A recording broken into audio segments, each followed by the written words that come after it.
Good morning, everybody, and thank you for coming in for the news conference. Today is to bring you up to date, up to speed on what's occurred since the shooting last week in Mifflin. I want to thank everybody who played a role in responding and supporting our community after the tragic events on May 28th.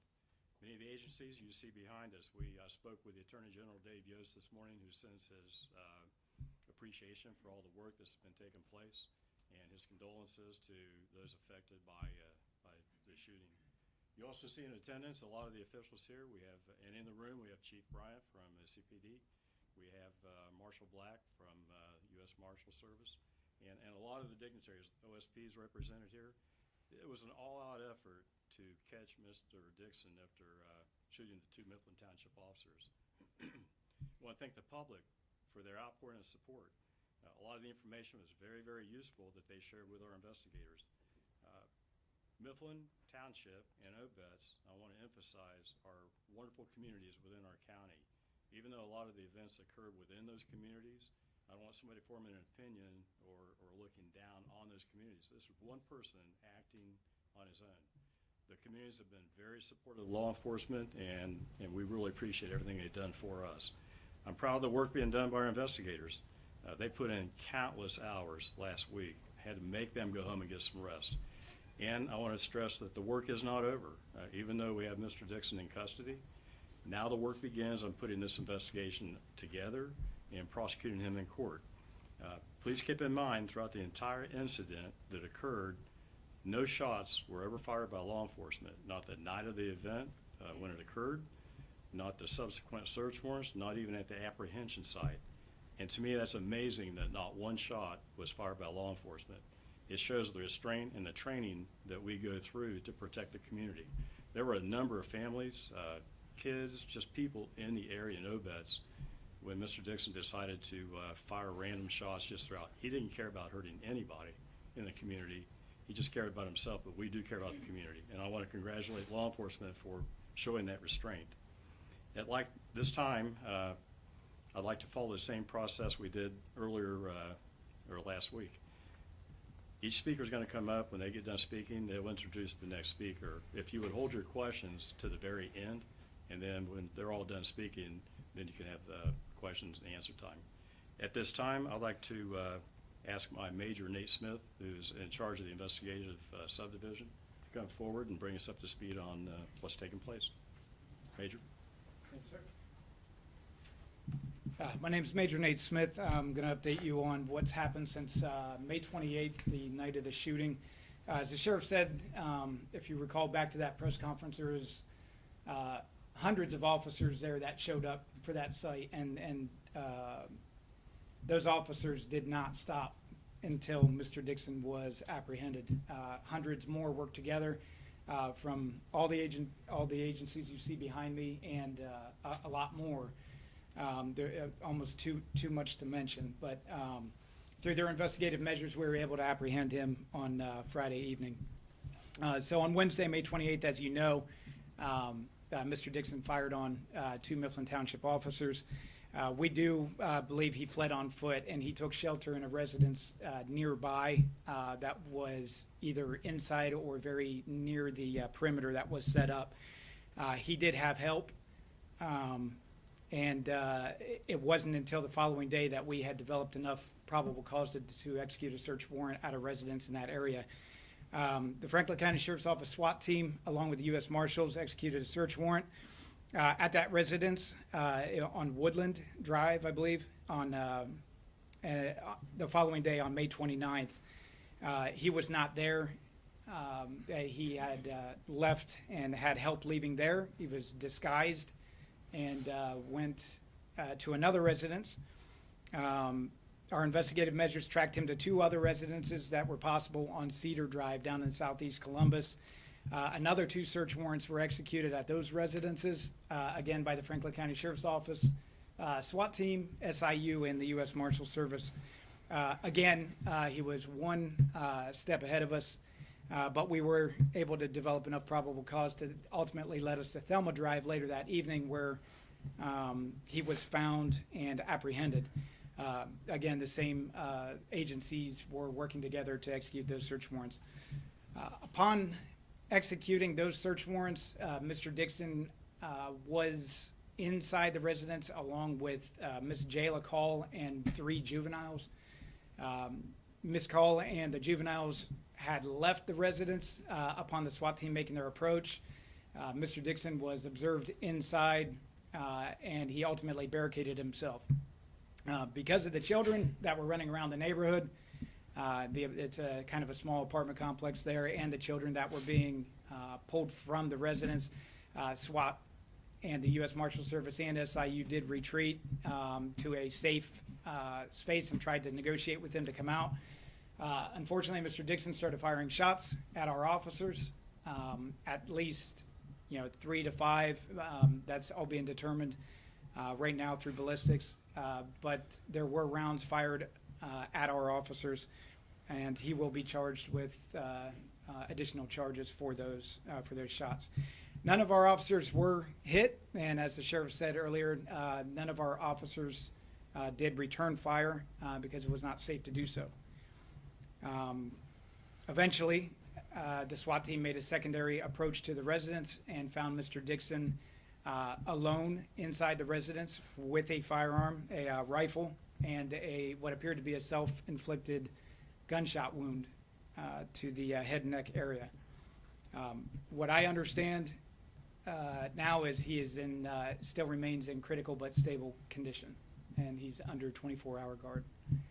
That's where we are right now with the investigation.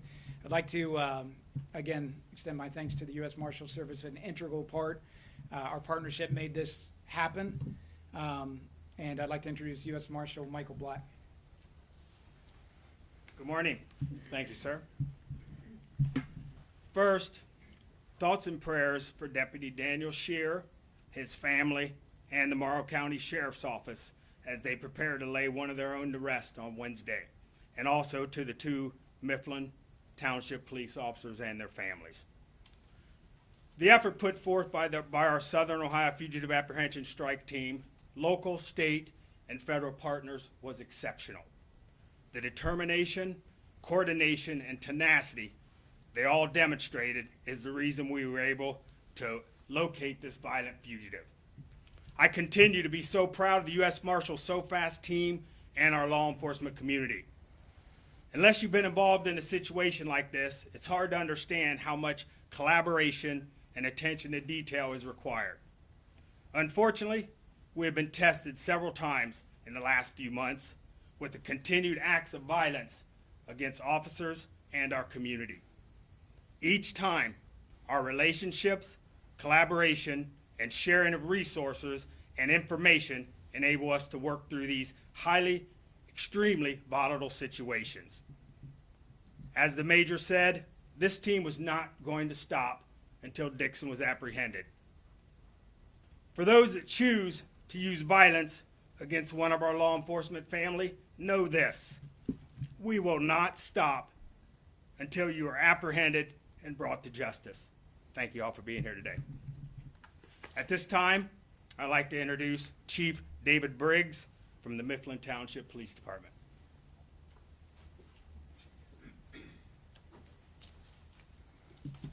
Good morning.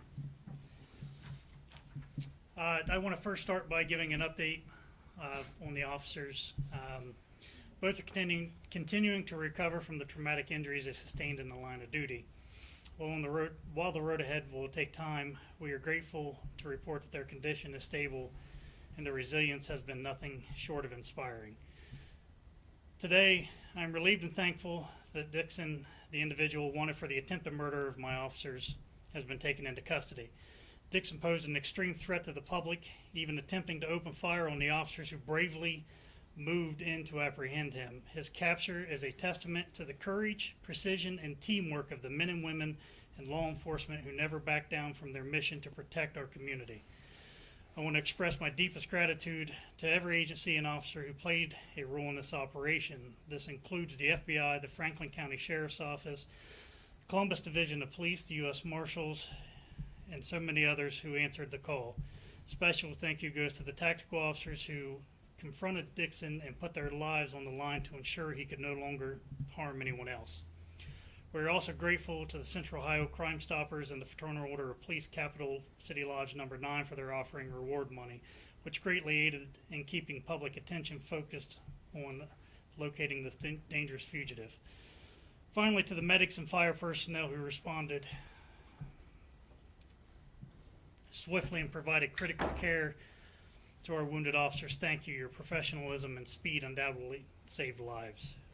We will continue to support our injured officers and their families throughout their recovery, and we will always stand behind those who risk it all to keep our community safe. Thank you. I'd like to introduce Kevin Cavender, Mifflin Township trustee. Morning, everybody. I'm Kevin Cavender. I'm trustee for Mifflin Township. As Chief Briggs stated, I want to thank all the bureaus that helped us, the Franklin County SWAT, the sheriffs, CPD, ATF, BCI, marshals, and all of the officers that did not stop until Mr. Dixon was apprehended. I want to thank all the doctors and surgeons at Grant Hospital that didn't give up on our officers and helped them be on the road to recovery. I also want to thank the news media. We asked you last week to put this person's picture all over the TV, and you did that, and we got him in jail or in the hospital in 2 days, and I appreciate that. I also want to say that at 1100 hours this morning, we swore in a new officer for Mifflin Township. I talked to her Wednesday evening at the hospital, and I asked her if she still wanted to do it, and she said, swear me in right now. And that just goes to show you the dedication of first responders. It's in our blood. That's just what we do. We go toward danger when everybody else is running away.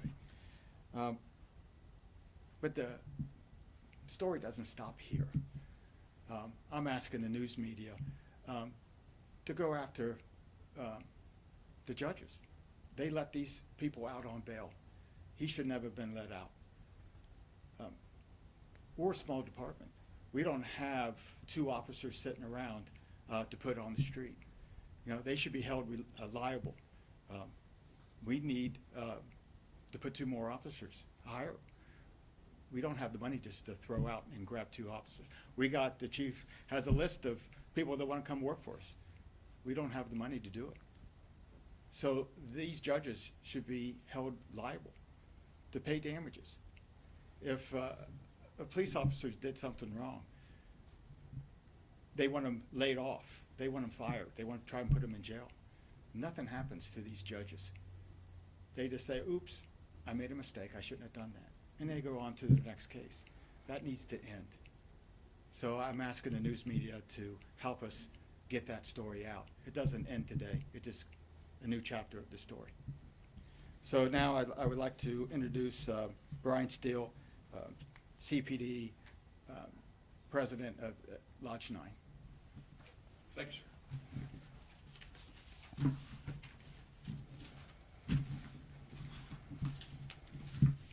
Worst part's about going last is most of the stuff is talked about, so I'm going to keep it relatively short. Our members stepped up. The FOP members, they stepped up. We were in this room last week, and it was more of a somber time. This is actually a celebration. We got our bad guy in custody.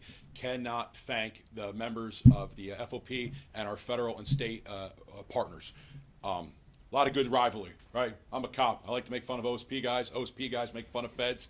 Every single person in this room would lay down in traffic for the other cop, and it's outstanding, and it showed.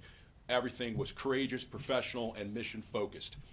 Central Ohio Crime Stoppers, they were outstanding. The FOP said, we're going to put up some money. Crime Stoppers said, we're going to match that. The FBI said, we're going to throw up some money.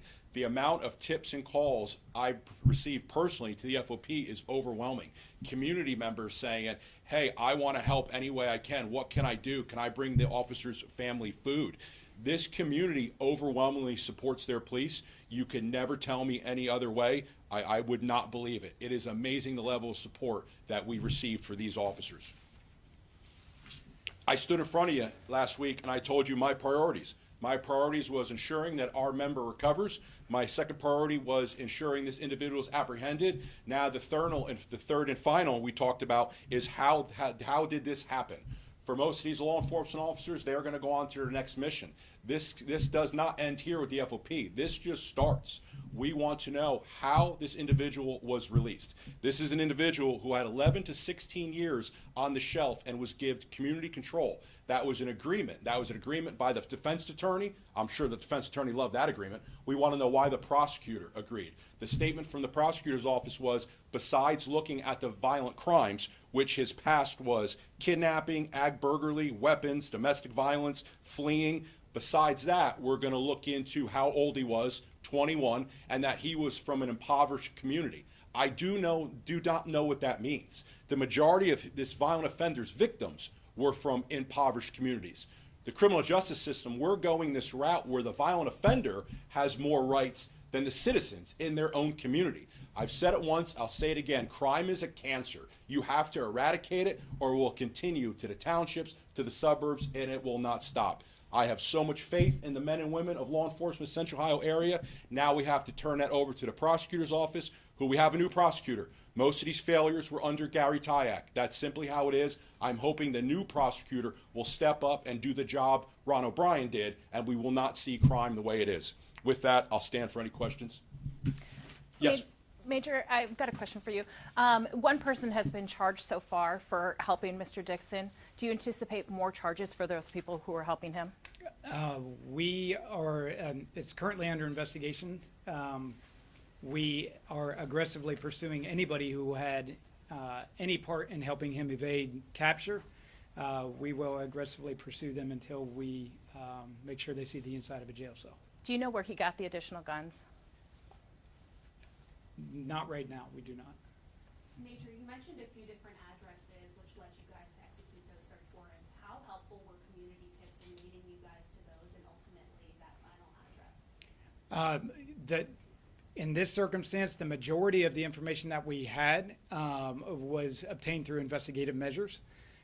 We did have some tips that came in from the community after it already happened, which tended to be pretty accurate. The only issue was that the majority of the tips came in after we had already apprehended him. So, Do you know what the relationship was between Dixon and this call? I'm sorry. Do you know what the relationship was between Dixon and this call? No, I do not. Can you confirm if Mr. Dixon used lock switch last Wednesday during the initial traffic stop? And that's being determined by BCI. They do all the ballistics on the firearm, and I've not yet seen a report to that. I'll invite the sheriff up next. I'll take any questions. I just want to echo some pretty powerful statements today about what's happened in the past week. Tough week for law enforcement. 3 major incidents occurred within Central Ohio. But I think we all agree that crime has risen to the unacceptable rate. And we all need to come together and figure something out to lower crime in our communities and elsewhere. With that, do you have any questions for me, anybody? Do you know if it appeared when SWAT officers located Mr. Dixon Friday night, if he was trying to escape, or if obviously he was shooting at officers, but was he trying to flee in any capacity? Well, given the events from the shooting, the way he fled, the way he was trying to evade continually, I'd say yes. And I think the firing the shots at law enforcement at the scene was just a continuation of that. He wasn't going anywhere. I mean, like Marshall said, we're going to pursue you. We're going to find you. You're not going to hide any place at all. But that just shows the desperation of shooting, not caring who he might hit. Like I said earlier, there's kids, there's people walking all around out there, and shooting a rifle in those circumstances, it's just by the grace of God, nobody else got hit. Were the children at the house, did they just happen to be there, or do you think that he was using them to hopefully have easier time on? I'm not sure we know the answer to that at all. The self-inflicted gunshot wound, do you know if it's possible that that was accidental? I think that'll be determined throughout the investigation. I mean, anything could be possible, but all we really know is it was self-inflicted, serious wound. Is there any more information on who the driver of the vehicle was on Wednesday? On the initial stop, when it all happened, they have the driver's information. They actually interviewed him that night, and I'll add he was cooperative that night. Chief, can I ask about your officer, if you don't mind stepping up to the podium? I imagine you have visited him at Grant. Is he still there? How is he doing? He is still in the hospital. He actually went in for a third surgery yesterday, came out. He is in stable condition. Long road ahead, but things are looking better. We've heard a few times about the community support, the law enforcement support. Are you guys planning any sort of fundraiser or anything the community can do on that long road ahead for the officer? There's already several organizations that are up and running, helping with different things. I know the FOP has set up a meal train for the families. There's several other organizations that Mr. Steele can probably tell you about, but I'm sure there will be some fundraisers in the near future and other things of that nature to try to help out the families of the officers.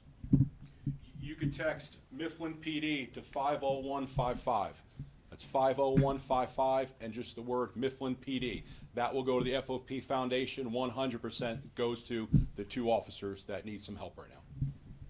Chief, when we drove by your police department on Friday, we saw cruisers from other departments. Are you still getting help from other departments? Yes. The Columbus Division of Police, the Franklin County Sheriff's Office, and the Clinton Township Police Department are all taking calls in Mifflin Township right now. The Sheriff's Office has basically guaranteed their unwavering support throughout this. I know that they're putting extra staff. I mean, and these are big things for these agencies because they are paying for this out of their budget, all the overtime and things of that nature. Clinton Township, Franklin County, they're all coming together to help us, and it is greatly appreciated. So, yes, the community is being taken care of by other agencies, and they will continue to do so for the near future. How's the morale of your men and women after this update? I mean, obviously, it's tough to be a member of our agency right now. it's tough to be a member of any law enforcement agency. I mean, like I said, we are all one big family. So when something happens to one, it happens to all. So everyone is struggling. But my remaining officers are positive. Like the trustee had stated, we had an officer that we were going to swear in later this week after this incident happened. She actually came forward, said, hey, let's get this done earlier. So we do, I think I received 4 applications in my email the day after the incident happened. So, I mean, everyone's, we enjoy what we do. We enjoy serving the citizens that we serve. We enjoy, working in the community. In Mifflin Township, we are big on community policing. We do drive around the neighborhoods. We stop, we get out, we talk to people. It's not uncommon for one of our officers to stop in one of the apartment complexes when the ice cream truck's coming through and buy ice cream for all the kids in the area. We give out bicycle helmets and, coupons to ice cream, so the officers are still getting out. They're getting into the community. They're letting everybody know that we're here as much as we can be, and they're still doing the community policing and letting them know that, hey, we're here for you, and if you need anything, to let us know. Brian, do you know anything about the reward money, if any of that will be paid out? I'll defer to Crime Stoppers. I have a meeting with them later this week to kind of talk about and how we can improve the relationship, how we can bring in more money, and that's a question I'll ask them. We've heard, this could be for anyone, we've heard a few times calling on the judges. What would you like to see them do following this incident? I'll jump in there. Let's first admit that what we're doing is not working. This is not the first time I've stood here and I've been upset over a judge's decision. If any judge thinks that they're getting it right 100% of the time, that's an issue. In law enforcement, we don't get it right 100% of the time.